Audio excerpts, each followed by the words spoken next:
Assalamualaikum warahmatullahi wabarakatuh. Bismillahirrahmanirrahim. Saudara, selamat pagi.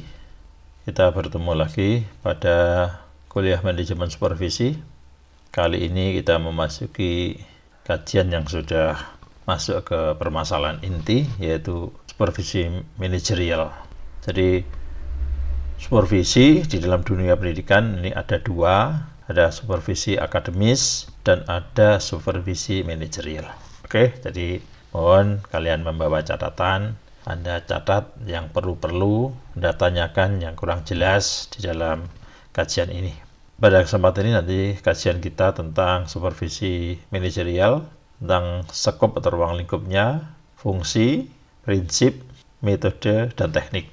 Masih sifatnya umum, belum ke persoalan teknik pelaksananya ya. Kalau kita bicara seorang supervisor, seorang pengawas di dunia pendidikan, ada beberapa konsep, ada beberapa pemahaman di benak kita.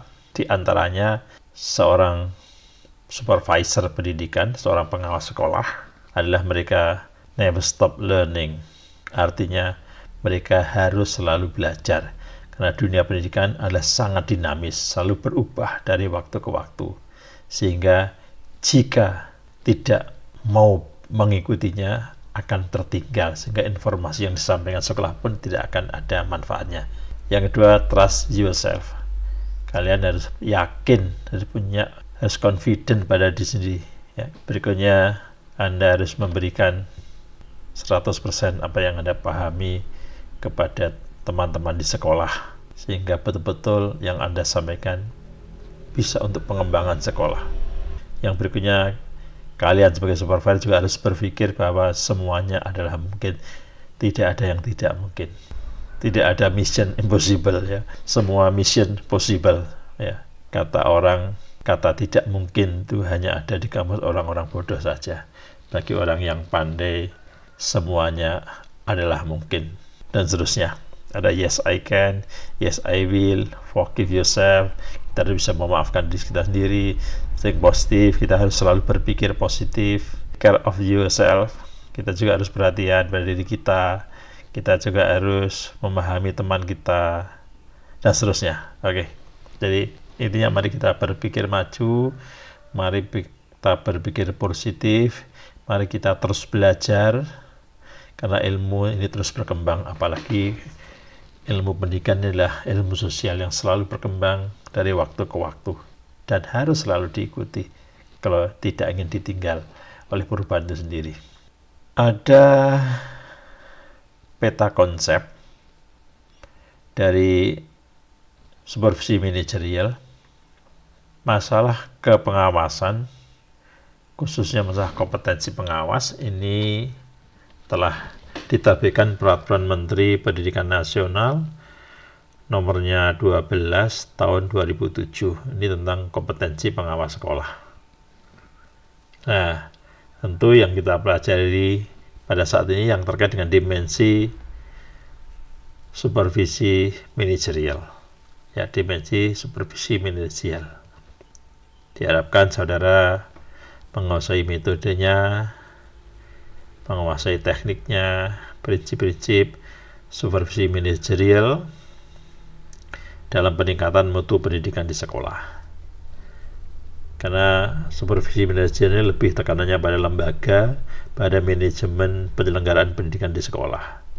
Walaupun toh ujung-ujungnya juga harus mensupport pembelajaran yang berkualitas, pembelajaran yang bermutu. Dan tentu yang kita pelajari tentang prinsip-prinsip supervisi manajerial untuk peningkatan mutu sekolah ini harus kita aplikasikan, harus kita implementasikan. Demikian juga kita juga harus menerapkan metode supervisi manajerial untuk peningkatan mutu pendidikan di sekolah. Dan lebih detailnya kita akan bicara teknik supervisi manajerial untuk peningkatan mutu pendidikan di sekolah. Semuanya memang larinya untuk peningkatan mutu pendidikan di sekolah. Jadi supervisi yang kemarin sudah kita pelajari di dalam dunia pendidikan ini dibedakan menjadi dua. Ada supervisi manajerial yang fokusnya pada kelembagaan, fokusnya pada manajemen penyelenggaraan pendidikan. fokusnya lebih pada administrasi, fokusnya lebih pada pengelolaan sekolah, dan supervisi akademis yang fokusnya lebih kepada pembelajaran, sehingga objeknya lebih banyak mengacu pada guru. Di dalam supervisi manajerial tentu juga kita ikuti langkah-langkahnya, jadi perencanaan, pelaksanaan, evaluasi, dan follow up, dan tindak lanjut. Di dalam perencanaan tentu kita menyiapkan program-programnya, kita menyusun instrumen yang diperlukan di dalam pelaksanaan manajemen supervisi, di dalam pelaksanaan supervisi manajerial. Demikian juga dalam supervisi akademis, kita juga ikuti tahapnya, kita juga buat perencanaan, kita laksanakan, kita evaluasi, dan kita follow up. Ya, semacam siklus terus berulang-ulang seperti itu. Dalam perencanaan kita juga tentu sama dengan yang supervisi manajerial, kita juga harus program, kita juga harus menyiapkan instrumen, walaupun program dan instrumen tentu akan berbeda dengan program dan instrumen pada supervisi manajerial, karena memang objeknya berbeda. Pengertian supervisi secara umum kemarin sudah kita ulang lagi ya. Jadi intinya supervisi itu adalah kegiatan profesional yang dilakukan oleh pengawas sekolah dalam rangka membantu kepala sekolah, guru, tenaga kependidikan, ada pustakawan, ada laboran, ada teknisi, ada tenaga administrasi sekolah, dan lainnya ya. Semuanya dalam rangka peningkatan mutu, peningkatan kualitas pendidikan, agar penyelenggaraan pendidikan ini lebih berkualitas, lebih efektif, baik dalam arti pengelolaannya, baik dalam arti pembelajarannya.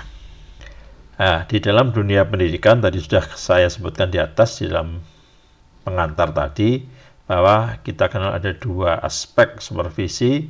Ada supervisi yang titik beratnya pada manajerial, pada pengelolaan lembaga.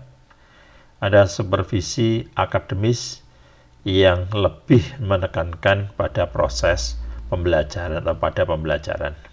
Jadi menyangkut kelembagaan atau institusi, ini manajerialnya, menyangkut administrasi, dan menyangkut masalah akademis dan pembelajaran. Ini kalau supervisinya supervisi akademis. Oke. Supervisi manajerial tentu arahnya juga akan mendukung pada hal-hal yang terkait dengan akademis. Karena di sekolah ini yang utama adalah kegiatan akademis, itu intinya. Apalah artinya sekolah itu pengelolaannya bagus, administrasinya bagus, administrasinya komplit lengkap, tapi pembelajarannya buruk, ya nggak ada gunanya. Jadi semua kegiatan di sekolah memang fokusnya menghasilkan pembelajaran yang berkualitas. Pembelajaran yang berkualitas. Tentu dengan pembelajaran yang berkualitas diharapkan output dan outcome-nya pun berkualitas.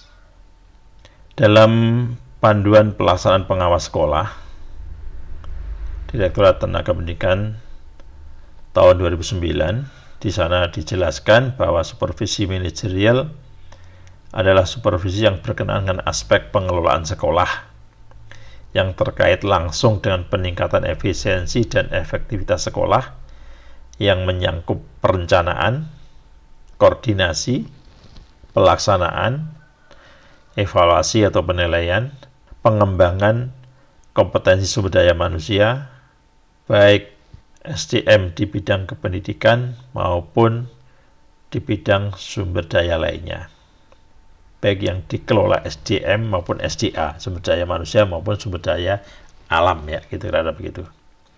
Kembali saya sampaikan bahwa supervisi manajerial ini titik beratnya pada pengamatan aspek-aspek yang terkait dengan manajemen sekolah, yang terkait dengan pengelolaan sekolah, yang terkait dengan administrasi sekolah. Memang pada akhirnya adalah untuk mendukung terlaksananya pembelajaran yang berkualitas. Jadi kembali fokusnya pada pembelajaran. Seorang pengawas sekolah pada saat dia berperan melaksanakan tugasnya sebagai supervisor di bidang manajerial, dia berperan sebagai kolaborator, berperan sebagai asesor, berperan sebagai evaluator, dan juga sebagai seorang narasumber, baik peran itu dilakukan secara bergantian maupun secara bersama-sama. Jadi seorang supervisor, seorang pengawas ini seorang yang profesional di bidang pendidikan. Bagaimana dia akan membimbing, bagaimana dia akan menjadi seorang kolaborator, bagaimana dia menjadi seorang asesor, bagaimana dia menjadi seorang evaluator, dia seorang narasumber kalau dia tidak paham hal-hal yang terkait dunia pendidikan. Tentu memang diharapkan dia juga berpengalaman, pernah mengelola sendiri, sehingga dari pengalaman inilah bisa disaringkan kepada teman-teman di sekolah, apakah itu kepala sekolah, apakah itu teman-teman guru, atau administrasi sekolah, atau mungkin juga komite sekolah. Supervisi manajerial ini dilaksanakan dengan proses approach, jadi pendekatan proses. Artinya, seorang supervisor, seorang pengawas harus mengikuti prosesnya, mengikuti sejak dari proses perencanaan, pelaksanaannya juga mendampingi, terus melakukan penilaian, melakukan tindak lanjut, apa yang kurang diperbaiki, apa yang belum sempurna disempurnakan itu. Jadi tidak hanya sebagai evaluator yang ada di ujung. Setelah semuanya dilakukan dia menilai, itu bukan, dia pendekatannya proses. Jadi ikut sejak awal. Jadi ikut sejak awal bersama-sama kepala sekolah, kolaborator tadi, ikut merencanakan, ikut memberi masukan, memberi arahan. Nah, di dalam pelaksanaannya dia juga ikut mendampingi. Terus dia menilai apakah pelaksanaan ini sudah sesuai dengan perencanaan, sudah on the track atau belum, dan akhirnya mengadakan tindak lanjut, mana yang perlu diperbaiki, mana yang sudah baik perlu dipertahankan, mana yang sudah baik namun masih bisa ditingkatkan lebih baik lagi. Terus ruang lingkup dari supervisi manajerial diantaranya 1. Kegiatan monitoring, 2. Kegiatan evaluasi, 3. Kegiatan pembinaan. Monitoring dan evaluasi serta pembinaan 3 hal yang berbeda.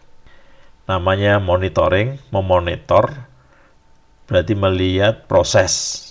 Karena di atas tadi kita sama sebagai pendamping, jadi melihat prosesnya, mengikuti proses, mengikuti pendekatan proses approach tadi. Kedua, sebagai kalau mengevaluasi berarti kegiatan yang sudah selesai baru dievaluasi. Setelah kegiatannya dilakukan, setelah final baru dievaluasi. Tapi kalau monitoring dalam proses, dia melihat proses. Jadi lebih bersifat pada preventif, jangan sampai terjadi penyimpangan, sehingga dia mengikuti prosesnya. Kalau evaluasi berarti kan sudah finish, sudah selesai, baru dinilai itu evaluasi. Demikian juga pembinaan ini tentu lebih pada bersifat proses ya. Apa yang dipantau oleh seorang supervisor, apa yang dipantau oleh seorang pengawas sekolah, di antaranya pemantauan terhadap manajemen perubahan yang mengarah pada pencapaian 8 standar pendidikan nasional yang kita singkat SNP, dan memanfaatkan hasil-hasil untuk membantu kepala sekolah mempersiapkan akreditasi sekolah.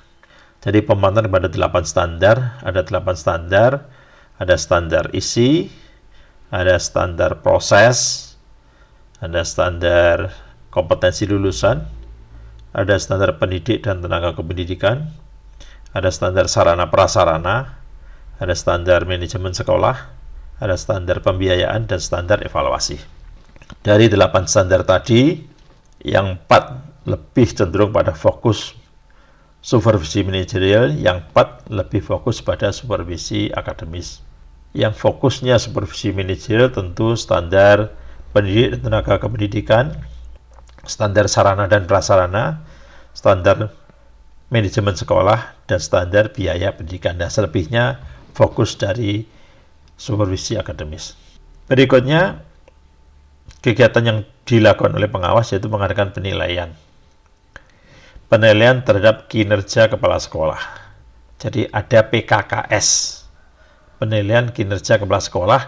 Ini dilakukan untuk setiap 1 tahun sekali. Dilaksanakan sekitar bulan Oktober, November, Desember diharapkan sudah selesai, sudah ada penilaian. Melihat kemajuan pengelolaan sekolah, melihat administrasi kepala sekolah. Banyak hal yang dilihat di dalam PKKS ini. Nanti kalau ada waktu kita pelajari instrumennya. Berikutnya mengadakan pembinaan. Misalkan pembinaan penyusunan KTSP, kurikulum tingkat satuan pendidikan. Jadi di sekolah, sebagai wujud dari otonomi pendidikan, khususnya otonomi sekolah, adalah sekarang kurikulum diserahkan kepada sekolah.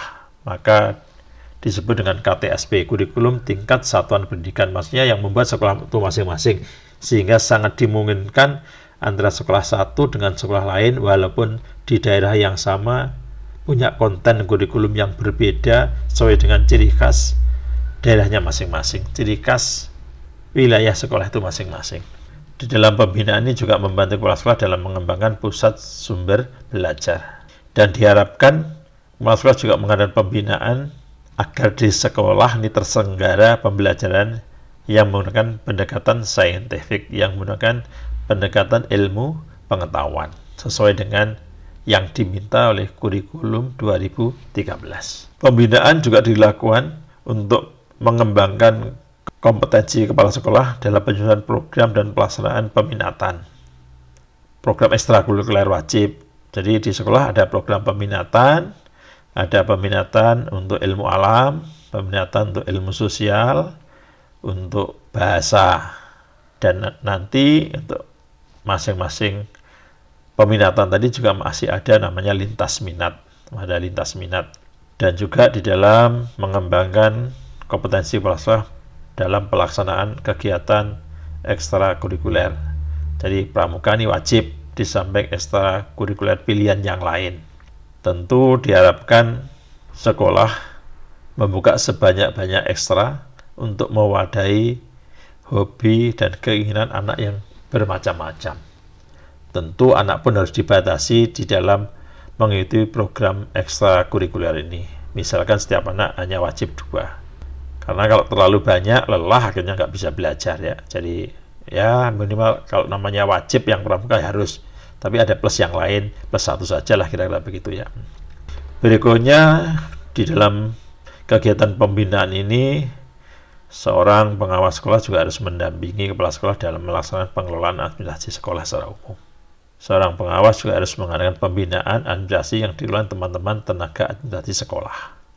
Pengawas juga mendampingi kepala sekolah di dalam pelaksanaan program layanan, bimbingan, dan konseling di sekolah.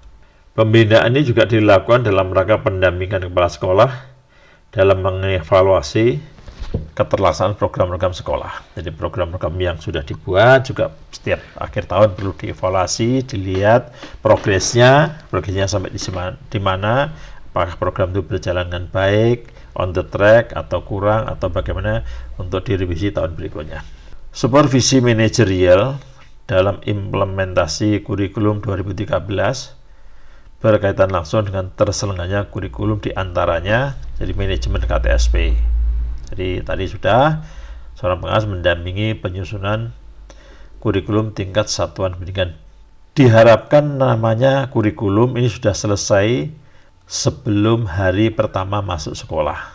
Bahkan sebelum hari pertama masuk sekolah, namanya KTSP ini sudah harus mendapat legalisasi, mendapat pengesahan, apakah pengesahan dari kepala sekolah, dari komite, dari dinas terkait, tentu dinas pendidikan. Kalau teman-teman yang di SMP, ini dinas pendidikan kabupaten atau kota. Bagi SMA, SMK, tentu dari dinas pendidikan di tingkat provinsi. Lalu juga pengembangan pembelajaran saintifik, penilaian otentik, yang nanti kita pelajari kalau ada waktu. Lalu manajemen ekstrakurikuler, ekstra yang wajib, tadi kita sebut di pramuka, ada ekstra pilihan, ini banyak, apakah bidang rohani, bidang agama, bidang kesenian dan seterusnya. Intinya sekolah wajib membuka sebanyak-banyaknya agar bisa menampung minat hobi para siswanya. Dan juga perlu pengadministrasian buku guru dan buku siswa. Buku guru artinya buku pegangan, buku referensi guru. Kalau buku siswa artinya buku yang dipegang siswa dan guru itu sama, itu namanya buku teks ya istilahnya. Jadi ada buku guru itu buku referensi, buku yang dipegang guru tentu lebih banyak jumlahnya daripada milik siswa, dan tentu boleh berbeda siswa, tapi buku siswa itu istilahnya buku teks. Jadi harus ada satu buku teks, buku yang dipelajari siswa, buku yang dipegang siswa sama dengan buku guru, itu namanya buku teks. Biasanya ini sudah ada dropping dari pemerintah ya. Pemerintah juga sudah menggunakan banyak namanya BSC, buku elektronik ya, buku elektronik. Tentu di dalam membuka program peminatan, jika kita harus memperhatikan rasio pendidik dan tenaga pendidikan. Apakah jumlah peminatan IPA lebih banyak dari IPS atau bahasa, tentu kita akan melihat rasio guru yang ada. Kalau memang guru yang ada banyak teman-teman dari IPA, tentu kita akan membuka IPA yang lebih banyak. Demikian sebaliknya, jika memang rasio teman-teman IPS yang lebih banyak, tentu IPS yang lebih banyak. Karena tidak mungkin kita akan buka jurusan IPA yang banyak, ternyata kita nggak punya guru. Demikian juga sebaliknya. Jadi peminatan siswa pun ini juga akan terkendala karena rasio guru yang tersedia. Misalkan banyak siswa yang mau ambil bahasa, tapi kita tidak punya guru peminatan bahasa, hanya terbatas, hanya punya satu guru bahasa Indonesia, satu bahasa Inggris. Bahasa asingnya lain juga ada, ya ini terkendala. Ya. Di samping juga kita lihat minat dari siswa. Seperti apa minat siswa? Selama ini di banyak sekolah, minat terbanyak adalah di bidang IPA. Namun kadang-kadang minat ini belum diikuti dengan kompetensi. Berikutnya untuk IPS. Berikutnya bahasa. Ini selama ini begitu saya lihat. Jadi jumlah IPA-nya banyak, terus IPS, terus bahasa, atau kadang IPA IPS-nya berimbang, atau ada satu tempat yang IPS-nya lebih banyak dari IPA. Terserahlah, lihat rasio P3K yang ada, pendidik tenaga pendidikan yang ada. Terus juga tentang implementasi manajemen keuangan. Jadi sekolah harus melakukan administrasi keuangan dengan tertib. Apakah keuangan uang sumbangan dari pemerintah atau keuangan uang sumbangan dari masyarakat, harus dilakukan dengan tertib. Atau mungkin juga ada sumbangan dari alumni misalnya gitu. Oke, kira-kira begitu. Peran dan fungsi supervisor atau pengawas sekolah. Kita akan bicara tugas. Peran dan fungsi ini kita akan bicara tugas. Sebelum kita bicara peran dan fungsi, saya sampaikan kepada saudara, pengawas sekolah ini ada 3 kelompok. Ada pengawas muda, ada pengawas madya, dan ada pengawas utama. Ya, jadi ada 3. Ada pengawas muda, pengawas madya, dan pengawas utama. Tugas seorang pengawas diantaranya 1, menyusun program pengawasan. Jadi pengawasan ini harus dibuatkan programnya. Tentu pengawas ke sekolah sesuai dengan program yang sudah disusun. Namanya bantuan profesional, kan harus profesional betul. Harus kita program matang apa yang kita bantukan kepada sekolah itu. Ya, itu yang pertama. Harus membuat program pengawasan dan dibuat di awal tahun pelajaran. Tentu sama dengan pembuatan KTSP. Kalau sebelum sekolah masuk KTSP jadi, tentu sama harapannya sebelum masuk sekolah, teman-teman pengawas juga sudah menyusun program pengawasan. Kedua, tugas berikutnya melaksanakan pembinaan guru dan atau kepala sekolah. Jadi setelah programnya dibuat, tentu di dalam program pengawasan tersebut, di dalamnya ada pembinaan guru dan atau pembinaan kepala sekolah. Tugas berikutnya memantau standar nasional pendidikan yang tadi sudah kita sampaikan. Standar nasional ada 8, ada standar isi, standar proses, standar kompetensi lulusan, standar pendidik tenaga pendidikan, standar sarana prasarana, standar pengelolaan atau manajemen, standar pembiayaan pendidikan, dan standar evaluasi pendidikan yang tadi sudah kita sampaikan. Kita pecah jadi 2, yang 4 menjadi objek fokus utama supervisi manajerial, yang 4 menjadi objek fokus supervisi akademis. Tugas berikutnya dari seorang pengawas yaitu melaksanakan PKG dan atau PKKS, jadi program penilaian kinerja guru dan juga penilaian kepala sekolah. Untuk penilaian guru ini lebih pada pembinaan, karena penilaian guru ini ada pada domainnya kepala sekolah. Penilaian guru ini tugas kepala sekolah. Kalau pengawas melakukan penilaian ini lebih pada pembinaan. Tapi untuk PKKS, penilaian kinerja kepala sekolah, lebih pada penilaian atau evaluasi. Tugas berikutnya, melaksanakan evaluasi hasil pelaksanaan program pengawasan pada sekolah binaan. Jadi setiap akhir tahun, seorang pengawas melakukan evaluasi program pengawasan yang dibuat di tiap sekolah binaannya. Jadi kalau seorang pengawas punya 7 sekolah binaan, dia juga membuat 7 program pengawasan, karena pengawasan di sekolah yang satu dan sekolah yang lain akan berbeda. Inilah yang beratnya seorang pengawas di sini. Jadi kalau binaannya 7 sekolah, dia ya akan membuat 7 program pengawasan, karena memang implementasi di sekolah 1, sekolah 2, sekolah 3 akan berbeda-beda semuanya. Tugas berikutnya adalah melaksanakan evaluasi hasil pelaksanaan program pengawasan pada sekolah binaan. Seorang pengawas yang memiliki 7 sekolah binaan, dia tentu juga punya 7 program pengawasan manajerial. Karena pengawasan di satu sekolah akan berbeda dengan sekolah yang lain. Artinya programnya tidak bisa disamakan karena memang kasusnya berbeda-beda. Itulah beratnya pengawas di situ. Berikutnya, menyusun program pembimbingan dan pelatihan profesional guru dan atau kepala sekolah di KKG, kelompok kerja guru, atau MGMP, musyawarah guru mata pelajaran, atau MGP, musyawarah guru pelajaran, dan atau di KKS, kelompok kerja kepala sekolah, atau MKKS, musyawarah kerja kelompok kepala sekolah, atau yang lainnya. Jadi biasanya untuk KKG ini istilah untuk teman-teman di SD, MGMP, MGP ini untuk di SMA, SMK. Demi halnya juga KKS nih, kelompok kerja kepala sekolah ini juga istilah untuk teman-teman yang ada di SD. Ya MKKS ini untuk teman-teman di SMA, SMK dan juga SMP seperti itu. Jadi pelatihannya pelatihan profesional. Sudah jelas karena definisi supervisi ini adalah bantuan profesional. Ini intinya di situ. Berikutnya melaksanakan pembimbingan dan pelatihan profesional guru dan atau kepala sekolah. Setelah disusun programnya tentu dilaksanakan. Tugas berikutnya membimbing pengawas sekolah muda dan pengawas sekolah madya dalam melaksanakan tugas pokok. Tadi ada 3 macam pengawas, pengawas muda, madya, dan utama. Tentu yang punya tugas ini adalah pengawas utama. Kalau pengawas madya yang membina pengawas muda nggak punya binaan pengawas. Berikutnya melaksanakan pembimbingan dan pelatihan profesional guru dan kepala sekolah dalam pelaksanaan penelitian tindakan atau action research. Untuk guru yaitu classroom action research, jadi penelitian tindakan kelas. Kalau kepala sekolah ya penelitian tindakan sekolah. Jadi cakupannya berbeda, kalau guru hanya kelas yang beliau ajar, kalau kepala sekolah tersebut. Jadi cakupannya berbeda.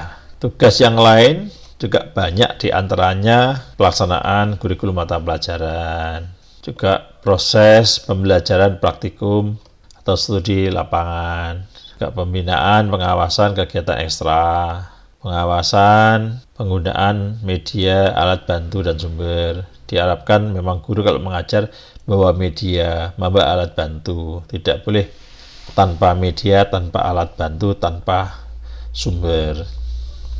Juga memantau kemajuan belajar siswa, memantau lingkungan belajar, pelaksanaan kurikulum sekolah, apa sekolah sudah melaksanakan KTSP sesuai yang disusun di awal tahun pelajaran. Juga memantau penyelenggaraan administrasi sekolah. Apakah sekolah punya buku induk, apakah sekolah punya buku administrasi keuangan, apakah sekolah yang mengaksipkan surat-surat yang masuk maupun surat-surat yang keluar dan seterusnya. Berikutnya juga melakukan penilaian kinerja kepala sekolah, juga penilaian kinerja staf, juga memantau kemajuan pelaksanaan pendidikan di sekolah yang dibina. Kerjasama antara sekolah dan masyarakat juga dipantau. Adakah sekolah ini punya link, punya kerjasama kepada sekolah yang setingkat atau kepada sekolah yang lebih tinggi atau kepada dunia kerja. Juga bertugas untuk advising, memberikan nasihat. Tentu memberikan nasihat guru dalam pembelajaran, atau dalam pembimbingan. Kalau pembelajaran ini fokusnya pada guru mata pelajaran, kalau pembimbingan fokusnya lebih pada guru bimbingan dan penyuluhan atau bimbingan dan konseling. Berikan nasihat guru dalam peningkatan kompetensi profesional. Jadi guru ini diharapkan setiap tahun minimal membuat 1 PTK, penelitian tindakan kelas, tentu untuk memajukan profesionalisme yang mereka miliki. Jadi profesionalisme mengajar bisa ditingkatkan dengan 2 cara. 1 dengan membuat PTK, penelitian tindakan kelas. 2 bisa dilakukan dengan lesson study. Ya. Cuma untuk SMA nampaknya tidak pas lesson study. Saya lihat lesson study di Jepang ini hanya untuk SD SMP ya.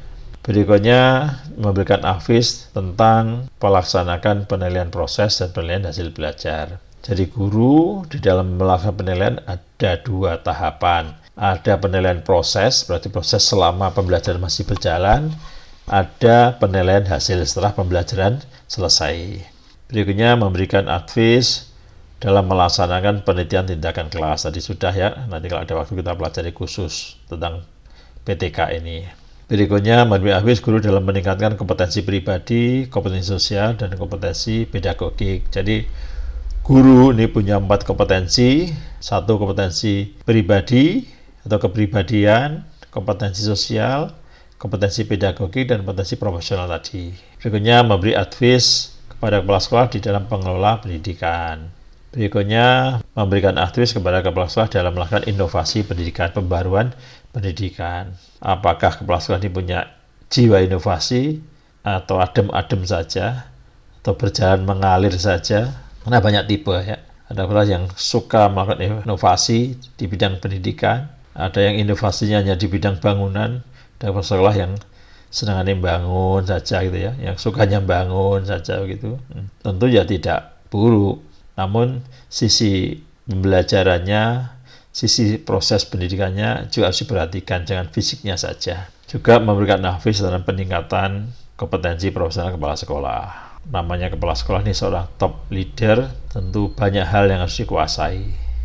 Tidak hanya menguasai manajemen pendidikan, tapi juga manajemen keuangan, juga manajemen sumber daya, dan seterusnya. Tentu memberikan nasihat kepala sekolah di dalam pelaksanaan administrasi sekolah, dan seterusnya, banyak sekali. Dan tentu tidak kalah pentingnya juga, kepala sekolah harus memperhatikan kesejahteraan anak buahnya, kesejahteraan stafnya. Ini perlu diingatkan oleh seorang pengawas. Berikutnya, pengawas juga bisa melakukan monitoring, memonitor, jadi melihat proses. Bisa monitoring pelaksanaan ujian nasional pada saat dulu ada ujian nasional. Kalau tidak ada ujian nasional, ya pelaksanaan ujian mata pelajaran. Pelaksanaan ulangan lah kira-kira istilahnya begitu ya, ulangan harian. Benarkah guru itu melakukan ulangan harian? Ulangan tengah semester, melaksanakan PTS ya, penilaian tengah semester, atau melakukan PAS. Benarkah guru melakukan penilaian akhir semester? Dulu istilahnya UAS ya, sekarang PAS gitu. Memonitoring standar hasil belajar siswa, melihat rapot siswa secara random, sudahkah oleh gurunya diisi, sudahkah oleh wali kelasnya diisi dengan tertib. Banyak rapot kadang-kadang kita lihat identitas depannya belum lengkap. Terus pengembangan profesi guru. Benarkah teman-teman guru setiap tahun sudah membuat PTK minimal 1? Inilah yang jarang dilakukan oleh teman-teman guru. Kendalanya di sini. Makanya banyak teman-teman di dalam pengembangan profesi ini terhambat pangkatnya di 4A. Karena untuk 4B sudah mulai membuat PTK, dan disinilah kendala bagi teman-teman kita. Monitoring pengadaan pemanfaatan sumber belajar. Benarkah teman-teman guru saat belajar sudah memanfaatkan perpustakaan, saat belajar sudah memanfaatkan lab? Kadang punya lab tapi tidak pernah dipakai, atau kadang punya lab tapi tidak ada alatnya. Berikutnya memonitoring penyelenggaraan kurikulum, dan seterusnya. Banyak sekali lah tugasnya ya. Bisa juga memonitoring penyelenggaraan ujian sekolah. Jadi kalau ujian nasional tidak ada, ujian sekolah tetap ada ya. Bagaimana pembuatan ujian sekolah? Apakah sudah juga dibuat oleh tim? Apakah sudah dibuat melalui proses, ada kisi-kisinya, dan seterusnya. Apakah masih menggunakan paper base atau mungkin computer base? Apa sudah berdasarkan Apakah masih ulangan menggunakan kertas atau sudah ulangannya menggunakan digital. Juga memantau penyelenggaraan penerimaan siswa baru. Sudahkah sesuai dengan aturan yang digariskan oleh provinsi kalau SMA dan SMK. Untuk SMA dan SMK, ini penerimaan siswa baru, panduannya dikeluarkan oleh provinsi. Aturan mainnya dikeluarkan oleh provinsi, sehingga sekolah hanya sebagai pelaksana. Apakah menggunakan sistem zonasi, atau jalur prestasi, atau jalur afirmasi, dan banyaklah jalur yang bisa dimanfaatkan.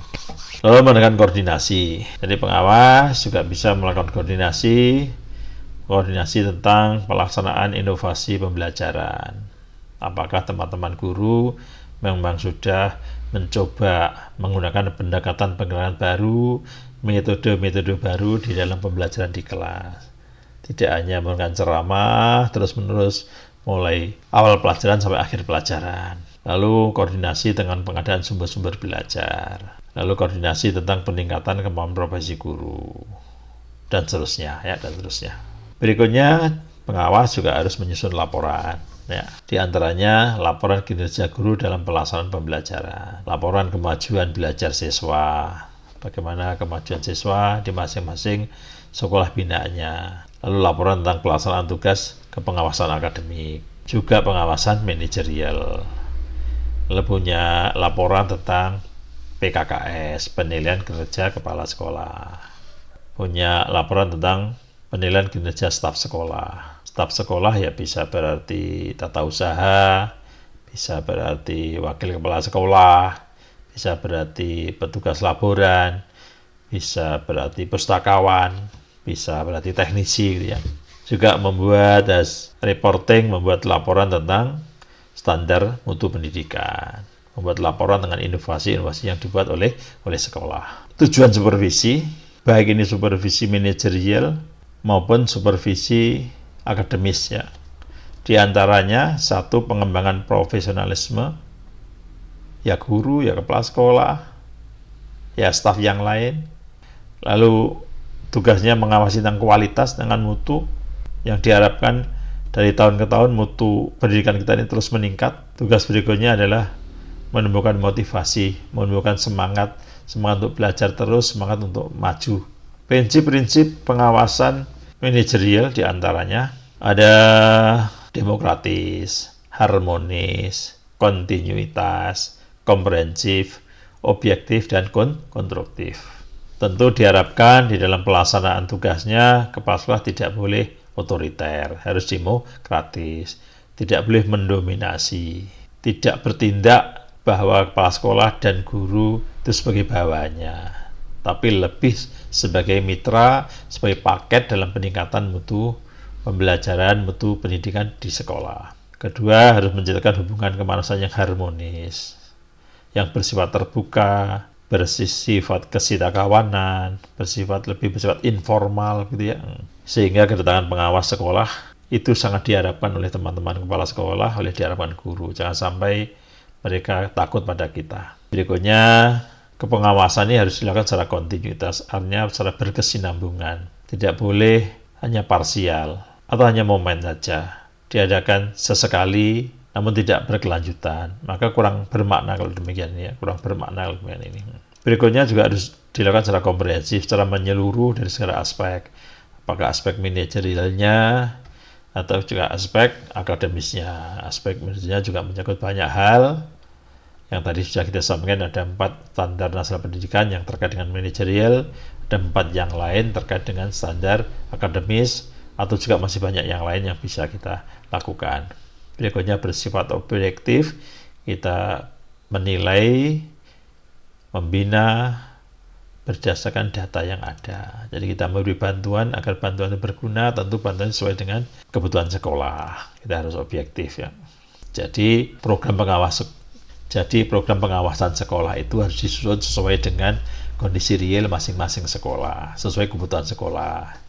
Kalau tidak sesuai, tentu bantuan kita tidak akan bermanfaat. Untuk itu, sekali lagi, tugas berat pengawas ini harus membuat program di masing-masing sekolah yang di mana sekolah satu berbeda dengan program di sekolah yang lain. Berikutnya bersifat konstruktif, ya kita bersifat membangun bersama-sama dengan kepala sekolah, dengan guru, dengan staf yang lain memajukan sekolah. Makanya berkali-kali saya sampaikan, kepala sekolah, guru, karyawan, pengawas ini satu paket memajukan dunia pendidikan. Berikutnya metode pengawasan, ada MONEF, itu menggunakan metode MONEF, monitoring dan evaluasi. Kedua ada FGD, Focus Group Discussion, gitu ya. Ada DLP, ada workshop. Dari metode kepengawasan ada MONEF, monitoring dan evaluasi, ada FGD, Forum Group Discussion, ada DLP, ada workshop. Di atas sudah sering saya sebutkan bahwa MONEF, monitoring dan evaluasi itu berbeda. Nah, MONEF ini lebih sering dilakukan oleh pengawas manajerial dalam melakukan pengawasan. Ya, di antaranya tadi kita sampaikan, misalkan monitoring pelaksanaan 8 standar, monitoring perkembangan pelaksanaan penyelenggaraan sekolah, apakah sesuai dengan standar atau belum, misalkan seperti itu. Jadi monitoring itu lebih pada mengikuti proses dibanding pada kegiatan evaluasi. Tentu kalau evaluasi ini lebih melihat sejauh mana keberhasilan pelaksanaan penyelenggaraan sekolah, sehingga lebih melihat setelah kegiatan final baru dievaluasi. Tapi kalau MONEF mengikuti proses, maka diantaranya tujuan evaluasi itu untuk mengetahui tingkat keterlaksanaan program, mengetahui keberhasilan program, mendapat input, mendapat masukan untuk rencana tahun berikutnya.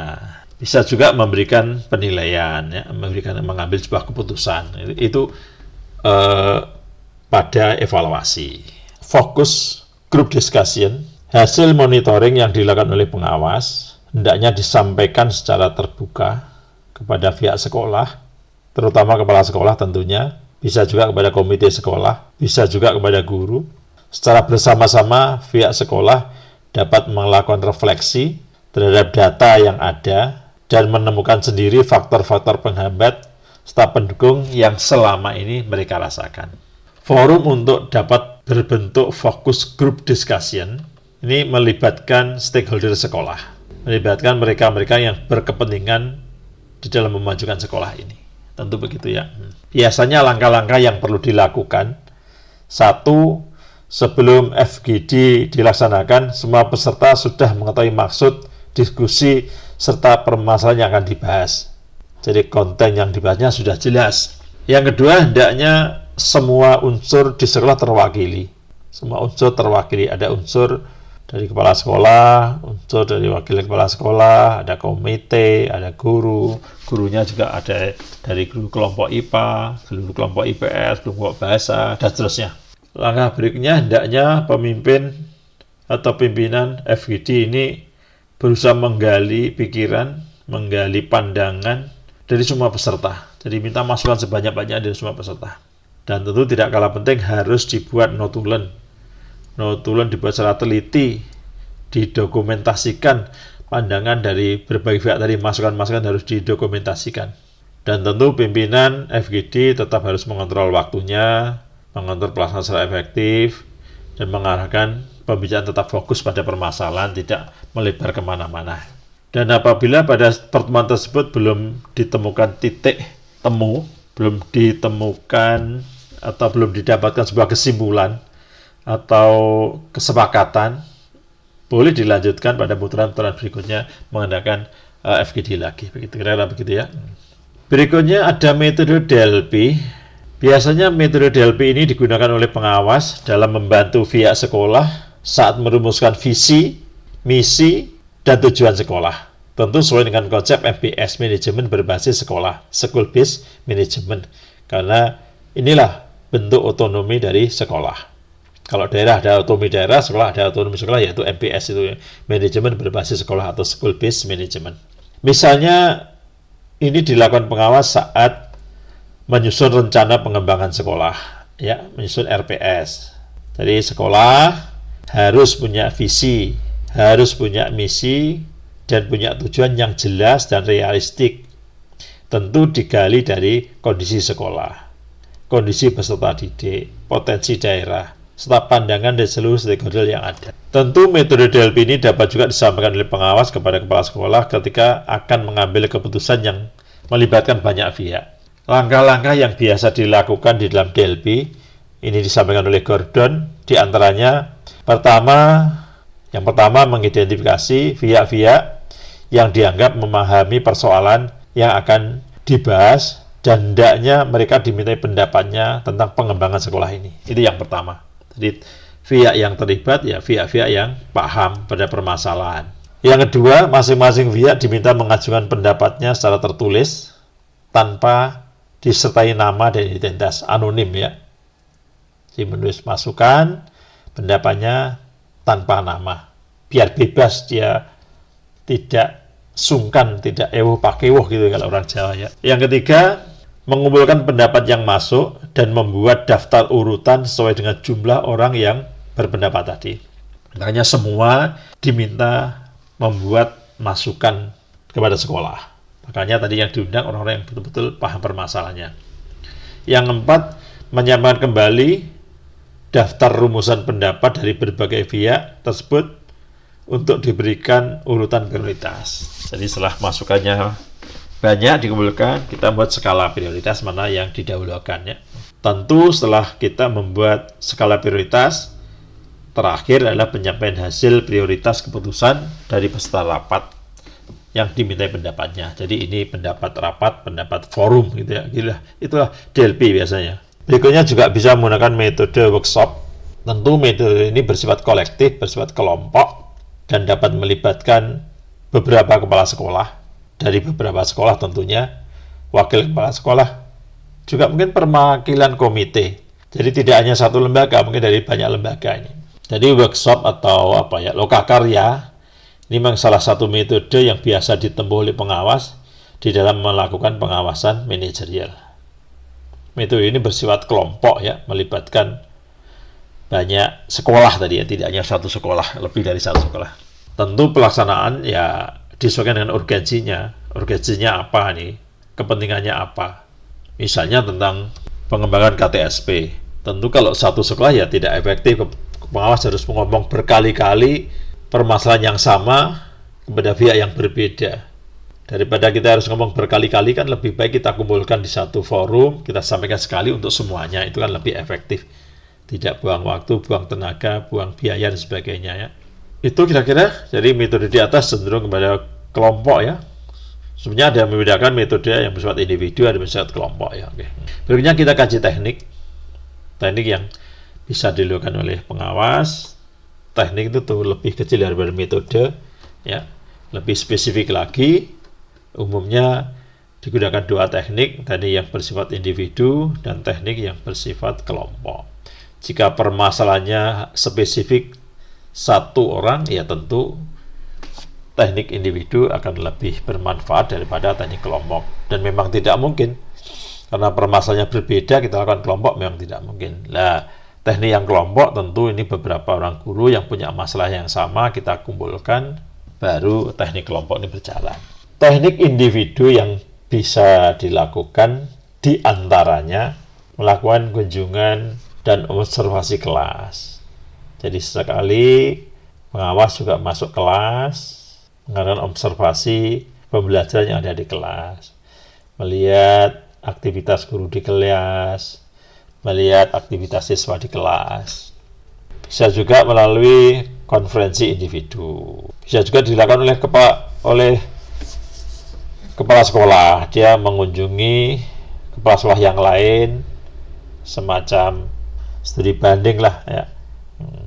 Berikutnya yang bersifat individu adalah evaluasi diri. Jadi melakukan evaluasi diri secara jujur. Berikutnya kepala sekolah melakukan pendampingan, wawancara, refleksi, dan seterusnya ya. Yang teknik kelompok banyak, diantaranya bisa dengan kerja kelompok, fokus group discussion tadi, bisa dengan baca terpimpin, demonstrasi, dengan wisata ini nggak begitu efektif ya. Mungkin ini studi banding lah kira-kira begitu ya, dan seterusnya. Seorang pengawas sekolah diharapkan Dia memiliki multi kemampuan, multi kompetensi begitu ya.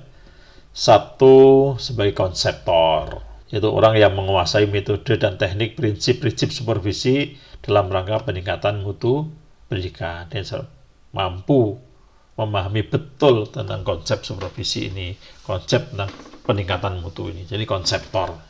Ya. Kedua, juga sebagai programmer ya. Jadi seorang pengawasnya harus menyusun program berdasarkan visi misi dan program sekolah binaannya.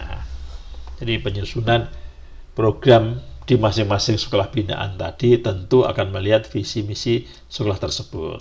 Berikutnya menjadi seorang komposer, bukan komposes yaitu komposer ya, yaitu menyusun metode kerja dan berbagai instrumen yang diperlukan di dalam melaksanakan tugas pokok dan fungsi pengawas sekolah.